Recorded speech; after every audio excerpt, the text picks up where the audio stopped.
আপনি সবচাইতে বেশি কাকে ভালোবাসেন? নবীজি ভরা মজলিসে সবার সামনে বলতেছে, উহিব্বু আয়েশাতা আকসার, I love my wife Ayesha the most. আমি আমার ওয়াইফ আয়েশাকে সবচেয়ে বেশি ভালোবাসি।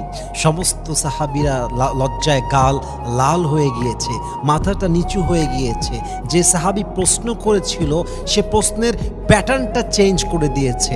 লজ্জায় বলছে, ইয়া রাসূলুল্লাহ, আমি ওয়াইফের কথা বলি নাই, আমি বলেছি সাহাবা একরামদের মাঝে আপনি কাকে বেশি ভালোবাসেন। সুবহানাল্লাহ পড়বেন না আপনারা সবাই?